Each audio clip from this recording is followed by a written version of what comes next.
In this video, I'm going to do my best to introduce an important epistemological idea from Immanuel Kant, and in particular from the Critique of Pure Reason, though this sort of thing turns up in his other writings as well. Now, the title of this video is not strictly speaking correct. These are not his own words in the title of the video here. Now, we'll get to his own words before the end of the video, but let me mention now that what I'm dealing with in the title of the video, and what I'll be working with to introduce the basic idea, is more of a misquote of Kant than anything else. It's not his own words, but we'll get to those later. But this oversimplification of his words works fairly well, I think, for presenting the general idea. Now, I'm not a Kant scholar, and in any case, I'm fallible. I have run this by a Kant scholar. This is drawn from something I wrote that I ran by a Kant scholar to make sure I was on the right track. And I was confirmed to be, at least according to this Kant scholar, who unfortunately is also fallible, I was confirmed to be at least on the right track. If you like, by all means, consider this not the final word on what Kant is saying, so much as perhaps a model for thinking through a very subtle philosopher whom most of us find it rather a challenge to understand. Okay, so we'll get to the exact words by the end of the video. For now, let's work with the oversimplified, partially misquoted version of him. Concepts without percepts are empty.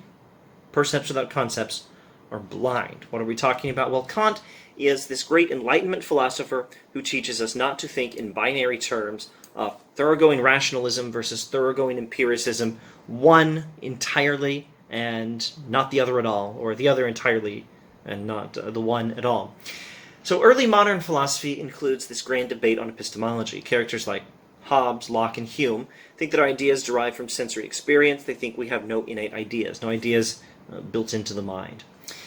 People like Descartes and Leibniz think otherwise. They think we do have innate ideas. Kant steps into this debate, and he largely sides with the rationalists over the empiricists. He argues that there are ideas in our minds not derived from experience. The particular genius of Kantian epistemology, largely a psychology and a philosophy of perception, and not just an epistemology, the particular genius of this approach in Kant is that his largely rationalist view incorporates elements of empiricism. Our innate ideas, the ideas built into our minds, are not separate from experience, and we're not even ever aware of them apart from experience. But they're not derived from experience. They are independent from experience in terms of their origins, but we never have them at a conscious level apart from experience. We don't experience them. We don't experience these ideas apart from experience. We don't encounter these ideas separately from experience, although the ideas themselves are not derived from experience. They're not a product from experience, but they are connected to experience, and they're connected to experience in this way. They structure experience. Now, my favorite example is Victoria Falls. I'll go with that example, although I could just as easily tell you, look at your screen. Maybe we'll do both. Think of what Victoria Falls looks like, and actually don't just think of it. Find a picture on your computer screen, pause the video, find a picture of Victoria Falls on your phone or whatever. That picture on your screen is flat. It's got nothing but shades and colors. But what else does visual experience actually consist of? All you actually see with your eyes is shapes and shades and colors. None of it actually has any more depth than the flat surface of a photograph or a phone screen or a computer screen. And yet you know when you use your eyes that what you're looking at is a three-dimensional world. The concept of three-dimensional space doesn't come from the eyes, but your mind uses this idea to interpret the color and shade data from your eyes. So look at your screen now, where I'm on the screen talking. The books are behind me. The big brown books are Augustine books. The Augustine books are behind me. I'm in front. My hands are in front of my face, and the shelves are behind me with the Augustine books on them, and you can probably tell there's some light coming from a window back there. You're perceiving, well, you're understanding in depth. Here's some English words we could try. You are perceiving in two dimensions because everything you see on your phone screen is completely flat, but you're understanding in three dimensions. We do not learn from experience the idea that we are in three-dimensional space. That idea is in our minds independently of experience, but not separate from it. It's not the derivation of experience, the product of experience, the result of experience, but it is an idea we believe only after we begin to experience the world. And you looking at your phone screen, you think I'm in three-dimensional space. Or that I was when I recorded the video. I probably think I still am. You think I'm in three-dimensional space, right? Well, your phone screen doesn't give you that idea. Your mind gives you that idea as a way of interpreting the data from the phone screen. What do your eyes ever see besides colors and shades? Nothing. Where do you get the idea of three-dimensional space? From somewhere else. Kant says the idea comes from the mind. Now, if you repeated this for everything else, for hearing, for touch, for taste and smell, everything else that comes from the senses alone, Kant would say, you still don't get the idea of three-dimensional space from those sources. The idea of three-dimensional space doesn't come from the senses, but it's not separate from the senses. It is the very idea that is used to make sense of the data from our senses. It organizes the raw data of sensory experience and gives us a chance of learning something about the world from that data. Thus, Kant presents his brilliant theory that ideas not derived from experience are all the same bound up with it, and reliant on it in some sense.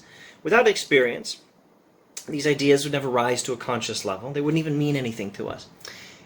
And hence Kant's brilliant observation that concepts without percepts are empty, while percepts without concepts are blind. Percepts here are the raw sensations of sensory experience. And Kant borrows from the rationalists the insight that the raw sensations of sensory experience are not the source of any meaningful or useful information. Concepts are the innate ideas of our minds. This is what the mind brings to sensory experience, and by them some sense can be made of all the buzzing percepts so that a coherent picture of the world can be constructed out of them. And Kant borrows from the empiricists the insight that these concepts are useless as organizing principles for an understanding of the world unless we have some perception of the world to apply them to. These ideas do not come from experience, they organize experience. And without them, experience, the raw data of sensory experience, is blind. It's incomprehensible without the ideas from our mind that interpret it, like the idea that we are in three-dimensional space that interprets the colors our eyes see, which is all our eyes see, well, colors and shades. The percepts without the concepts are blind, but the concepts without the percepts are empty. What does the idea of three-dimensional space mean to you if you've never had any perception of the three-dimensional world you're in, to fill in some of that idea with, to include with that idea? These ideas are useless. The idea of three-dimensional space is useless as a principle for understanding the world unless you have some perception of the world to apply it to. The concepts are empty without any percepts to fill, with which to fill them in. They're empty without sensory input, just as sensory input without some principle by which to interpret it is blind. Now, I'm using the usual popular restatement of what Kant says, and I think it's a fairly decent way of getting across the ideas Kant is dealing with. Now, let me see if I can give you not so much an accurate paraphrase of the Kantian theory, but let me give you some of his actual words. When he says the famous sentence that people quote or misquote in this way, he doesn't say concepts without percepts are percepts without concepts are blind, concepts without percepts are empty. It's not concepts, percepts, and then percepts, and then concepts again. Concepts, percepts, percepts, concepts. It's not the same two things in each clause. Let's look at the words of what he actually says. Now, we're looking at the actual words, not because the description I've given you is not correct, so much as because it's not Kant's actual words, and I owe you Kant's actual words, and not just some popular misquote. Though, as I've said, I think this is an accurate paraphrase. It's just not using the Kantian vocabulary. Let's find the Kantian vocabulary. Now, to find this passage, you want to go to the Critique of Pure Reason. Now, the structure of the Critique of Pure Reason is dreadfully confusing for most people. It is for me, anyway. Maybe if I were a Kant scholar, I would have learned to love it by now. I think you want to go to the introduction to the second part of the transcendental doctrine of elements. So go to the big section of the Critique of Pure Reason called the Transcendental Doctrine of Elements. Within that section, go to the second part and go to the introduction of the second part. Now I'm going to see if I can pull up two different available translations here. Transcendental Doctrine of Elements, second part, Introduction, Idea of a Transcendental Logic. This will be the Gutenberg.org public domain translation. And here's the public domain translation. Thoughts without content are void. Intuitions without conceptions, blind. Thoughts without content are void. Intuitions without conceptions are blind. That is to say, the ideas in our heads, like the idea of three-dimensional space, ideas that organize our sensory experience, are void when they don't have some content. But intuitions without conceptions are blind. That is to say, the testimony of sensory experience is blind if we don't have any conceptions of the world by which to interpret it.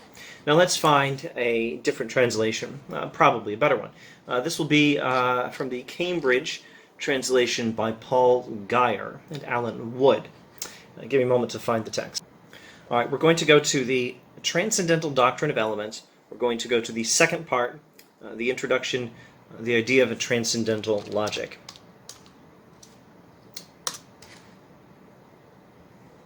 And here's this translation. Thoughts without content are empty. Intuitions without concepts are blind. That is to say, these thoughts, these ideas that we have in our minds, which are not derived from sensory experience, are empty unless there's some sensory experience to apply them to. The idea that you're in three-dimensional space wouldn't have any content. It would be an empty idea if you didn't have any sense perception to fill in the idea, with which to fill in the idea. Intuitions without concepts are blind. That is to say, the perceptions of sensory experience without some principle to interpret them with are blind. Having a perception of a bunch of shades and colors is just a blind way of looking at the world unless you have some principle by which to interpret those shades and colors as signs that that you're seeing something that exists in three-dimensional space. All right, that's Kant's, well, that's part of Kant's epistemology, or at least my attempt to introduce you to it. Good luck with understanding Kant, everything else in philosophy. I hope I'll see you here, presumably next week, with something or other else in philosophy. Thanks for watching.